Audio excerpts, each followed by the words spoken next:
What's up, my fellow MMA super fans? I'm Nisi Casiano, and obviously, I'm dressed for the occasion because today, mainit na mainit, kakagaling lang sa panalo, makakasama natin ngayon sa programa ang nag-iisang The Face of Philippine MMA. Ladies and gentlemen, coming off a victory, knockout victory in the third round, ladies and gentlemen, Mr. Edward Fulayang. Champ, kamusta? And congratulations. Alright, thank you Nisi. Thank you sa mga kababayan natin na sumusuporta dito sa sport ng mixed martial arts.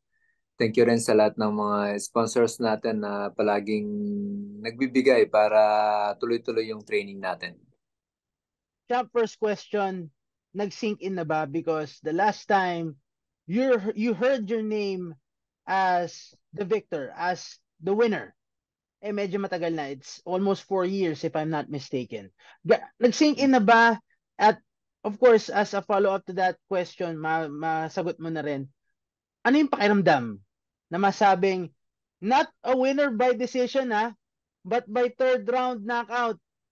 Yung talagang inaasam mong ending o sabihin natin finish. Alam mo ang hirap kasi nung pinagdaanan natin kasi syempre yun nga palaging every time may interview ka, tatanungin, kailan ka na magre-retire? So, alam mo yan, parang napakagandang, napakagandang pakiramdam na at least na-prove natin na hindi pa tayo, tapos may pwede pa tayong maipakita na alam naman naman natin na meron talaga. Mm. So, it's just a matter of timing talaga. I think this time naging maganda yung timing natin. Mm. At saka hindi man maganda yung pakiramdam ko this morning pero at least nagawa ko pa rin yung part ko para may panalo yung laban. Okay, nabanggit mo na nga to kasi off the air nasabi mo na nga sa akin yan pero let's elaborate on that. Kasi maraming for sure na nagtataka. It's not the usual Edward Pulayang in the first two rounds. Masyadong parang Mm. pinakaba mo lahat. And ngayon, dahil nabanggit mo na nga, meron kang nararamdaman na dala-dala sa laban na yon. Champ, baka can you elaborate on that? Oo, medyo parang kinabag ako kanina kaya alam mo yun, Oo. limited yung galaw ko, hindi ako Oo. makagalaw. Oo. Parang naging stationary yung movement ko. Although Mm. nakikita ko din naman yung galaw niya, alam ko din naman yung gagawin niya. More na nagbabato siya doon sa kaliwang paa niya. Kaya kung Mm. makikita niyo talaga, nakatch ko ng 2 beses. Mm. Tapos, more na talagang ginagamit niya yung lead na kamay niya. So, more on jab. Jabs. Oo. O palagi jab. So, nung natamaan ako, parang doon ako nagising talaga na, oops, andito na pala ako sa laban. So, kailangan gawin ko na talaga yung part ko dito, lalo na nung pupunta na ng third round. Kasi alam kong kung pupunta sa decision yun, syempre, hometown or alam mo Mm. yun, as much as possible talaga, very grateful tayo sa Panginoon dahil we have been able to get the finish on the third round. Mm. O sige, himay-himayin natin siya pa kasi ako, may tanong din ako heading into that third round. Pero unahin muna natin yung familiarity element. Champ, lagi mo nung prior to the fight, sinasabi mong may pagbabago. May pagbabago ba talaga itong sa kay Amir Khan on that, sabihin natin sa rematch na to? Or masasabi mong sobrang familiar mo na lang talaga siya dahil una, nakalaban mo siya plus na pag-aralan mo siya ulit? Siguro nakikita ko kasi nung pag nagbibigay ako ng dalawa, isang atras lang siya eh. Mm. So, nung papunta na ng third round, talagang naisip ko kailangan magbigay ako ng mas maraming combination dito. Mm. Either apat na combo siguro o Mm. basta tama kasi basta paabanti lang talaga lahat. Mm. So, doon tamang-tama. O 1, 2, tapos 3. Yung pangatlo, yun yung kumuha yung pang-apat, Mm. tumawas na, tapos yun, na-follow up ko na sa baba. Mm. Champ, yun nga, napansin nga din namin yung activity. Na-overcome mo na ba yung nararamdaman mo in the third round? Dahil sabi mo nga, parang feeling mo, masama yung pakiramdam mo, kinakabag ka. Or is it just like the sinasabi natin na mind over matter na lang sa round 3? or naramdaman mo merong masasabi natin sense of urgency? Yung nag-take over sa'yo na parang, oops, let's step on the gas pedal, busan natin to na round 3. Kailangan na eh. Nung round 3 talaga parang hindi ko na, parang naging wala na akong pakialam sa tiyan ko eh. Talagang mas na, nag-focus na lang ako na, oops, kailangan may gawin ako dito para hindi to pupunta sa judges' hands ulit. Mm. So, Mm. in God's timing naman, nakuha natin yung panalo. Okay. Siguro naman baka maging opportunity to sa mga sponsors katulad ng Buscopan na baka pwedeng sponsoran si Champ Ba? sa mga susunod dyan laban. Anyway, kidding aside, Champ, speaking of, let's say, heading to the third round, because kung mapapanood mo yung laban or sabihin natin nanood ka sa TV, ang mga play-by-play commentary, they're painting the picture na sinasabing you're si American is ahead doon sa scorecards. Yun na nakikita nila. But from my perspective, tingin ko mas lamang ka. Kasi ang binabato lang ni American was his jabs. Yun lang talaga yung main Yeah. weapon niya all throughout the fight. Ikaw, ano ang naiisip mo? Yun nga, nasabi mo nga kanina na parang nag-ingat ka dahil hometown, iniiwasan mo dito, hometown decision. Pero matanong ko lang din, ano ang, kung ikaw, may sabihin natin, hindi ikaw yung lumalaban heading into round 3, si tingin mo sino mas lamang sa inyo ni American? O minsan kasi nasa kwan talaga din, depende sa criteria talaga ng mga judges. Mm. Pero sa akin talaga, it's either, sa isip ko is either lamang ako or hindi. Oo. Alam mo yan. So, kailangan talagang mag magkaroon ka ng parang near finish or statement talaga na kung sakaling pumunta sa kamay ng mga judges, at least Mm. talaga may convincing talaga na Mm. masasabi ka. So, tingin ko parang back and forth lang kasi yung first two eh. Mm. First two round. Champ, nabanggit mo nga sa mga previous interviews natin na parang a part of you sana a part of you gusto mong mapakita yung ground game na hinasa mo talaga not only si Jackson Wink but also with Professor Gibran ng Bayan. Pero nabigyan ka ng opportunity during the fight. Why didn't you take let's say, the position dun sa laban na yun? Na nakuha mo siya eh. Dalawang beses mo siya na trip na parang sabihin na natin, you turned back the clock, parang lumaro ka ulit sa wushu. Ganun yung nangyari. Pero nakuha mo rin naman yung top position, pero you decided to get back up and to have the exchanges on the feet. Kasi alam kong yung coach niya talaga o talagang isa sa mga talagang pinaghandaan nila sa ground eh. Kasi yung pinapakinggan ko pa yung corner niya, parang sinisigaw Mm. nila o get it to the ground para makapag-triangle ka. So, alam mo yun, talagang naisip ko din talaga na may magandang game plan sila sa ground. At Mm. saka napansin ko din kasi kay Amir Khan kapag maganda yung kanya kapag natitik down siya, madali siyang nakakatayo. So, Mm. alam mo yun, tinitignan ko na lang talaga kung gagamitin niya yung Mm. wrestling niya to take me down. So parang ang naging choice mo na lang is yung kung saan ka komportable. Yun na lang yung parang kwako. Tapos isa pa doon, syempre yung tiyan ko. Di Mm. ba? Nagagrappling kami tapos nagagas out ko doon. Di, Ah, ah. baka doon siya mahilo. Lalalawagan po kami ulit sa Buscopan.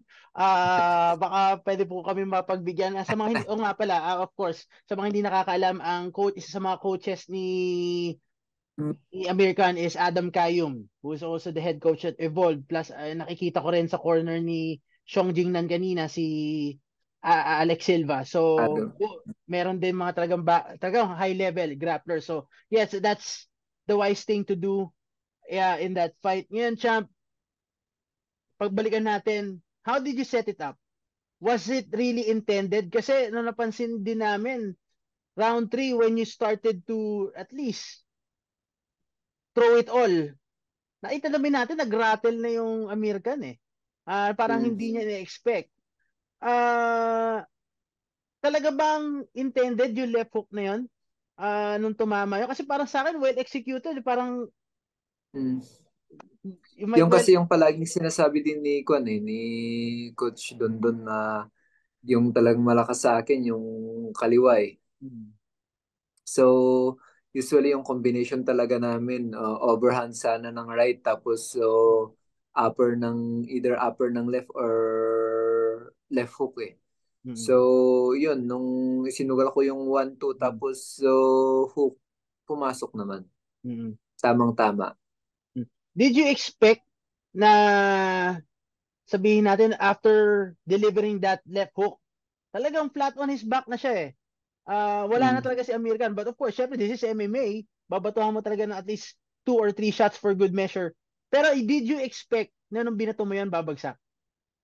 Oh, kasi Kwan nung tingin ko tumatakbo na si Kwan patakbo na si pagka ano, pagkatama tumakbo na kaagad si Herb din eh. Mm, Nakita ko sa likod eh, pero sinigurado ko lang talaga kaya hinabol ko na yung isa. mm. Chap, how does it feel na nagre-referee na sa laban mo? Herb Dean. Okay naman, tingin ko mas Kwan mas alam mo yun, mas na-appreciate ko yung approach niya kasi before the fight nakikipag-usap siya. Ni-explain niya kung ano yung back of the head, ano yung mga illegal. So, Mm. professional talaga yung dating niya in approaching his work as a referee. Champ, ito pa. Sa laban na to, malaking pagbabago eh. Pero pag-usapan naman natin yung support team na meron ka heading to this fight. Ang kasama mo ngayon, former featherweight champion Honorio Banario in your corner. Tristan Rebuyaco, a former MMA fighter. How is that feeling na having that kind of, let's say, a new team, a new crew heading into the fight? Kasi ito bago to eh, bagong team, Mm-mm. bagong simula. How is it like to work with them na parang bago to? Kamusta ang naging communications nyo? Of course, syempre, ang perception ng tao, wala silang coach, wala silang Mm. ganito, paano yan? Let's just set the facts ngayon na parang kamusta? Kamusta yung sabihin natin itong bagong venture, bagong sistema na meron sa Lions Nation MMA? Tingin ko maganda naman yung naging approach namin kasi si Honorio nakikita niya rin kung ano yung mga tumatama sa akin. Hmm. Tapos palagi niyang sinisigaw na alam mo yun, nakukuha ka sa job Hmm. and medyo parihin mo na lang yung job niya and then yung counter. So, of course, syempre, it's a new team, it's a Hmm. new set of adjusting Hmm. sa aming lahat. And yet, it's a good way for us to be prepared kasi Hmm. alam mo yun, someday, ako, si Honorio, yung mga kasama ko, magiging coach din. Hmm. So, yun naman yung maganda. More na develop kami para alam namin yung pakiramdam ng magko-corner and at the same time, alam namin yung pakiramdam ng nakikipaglaban. Hmm. So, it's a good adjustment for everybody. It's a good learning process pala. It's a good learning process and learning a lot of skills sa bawat isa sa amin sa team. Champ, may pressure ba heading to this fight because alam naman natin hindi hindi pinalad si Jeneline in her last fight o sabihin natin yung laban niya last Friday against Jihen Razuan. Kasi parang siya yung una eh. Siya yung magsiset ng Mm. tone for Lions Nation. Jeneline, ikaw, tapos si Joshua next week. Was there any pressure heading into the Oh, fight for at least to redeem the group? Kasi alam naman natin, iba ang narrative mm, pagdating sa mga keyboard warriors. tama. Meron syempre, sasabihin, naiisip ko na, alam mo yun, magiging nega na naman yung kasi kapag hindi ko talaga inayos to, alam mo yun, magbabackfire talaga sa amin kasi syempre, we are just a new team and then, alam mo naman yung history namin. So, yun, may konting pressure pero I just take it as a motivation talaga na Oo, wala nang basa-basa muna ng comment o tapusin na lang muna to before taking the time to read kung ano man yung mga pinagsasabi ng mga Keyboard KBC, Warriors. Keyboard Warriors Champion. Oo. Okay. Okay. Ngayon siya, ang dami nag-abang nito sa laban na to. May mga comments. Sige, banggitin na natin yung mga keyboard warriors. Nabanggit nila na parang, oh, ang tagal-tagal naman walang laban ng Lions Nation. Bigla nagkaroon kayo ng laban. Oh, kaya ba nila? Oh, nangyaring kay Jenilyn. Lahat-lahat na, let's put everything into consideration. Umalis kayo ng dati yung team. Nagbuo kayo ng team. Bago yung dalan yung pangalan. Coming off a 5 straight losses under mixed martial arts rules. Ngayon, nakakuha mo ulit. Ngayon ba masasabi mo vindicated na ang Lions Nation MMA, pati yung career mo as a mixed martial artist with this victory against American? Because you couldn't script it any better. Eh. You're coming off, let's say, a controversial loss plus a Mm. five fight losing streak. New team, lahat bago eh. Do you Mm. think you're vindicated, you're justified na parang, guys, we're on the right path. So, chill lang kayo. Oo naman, syempre I really feel na yun yung talagang blessing din na binigay ng Panginoon dahil syempre alam mo yun, people will always be looking kung ano yung magiging kamalian ninyo, di ba? Kung ano yung magiging failure ninyo. But, having a victory like this and we're looking forward na magiging maganda rin yung performance ni Joshua next week.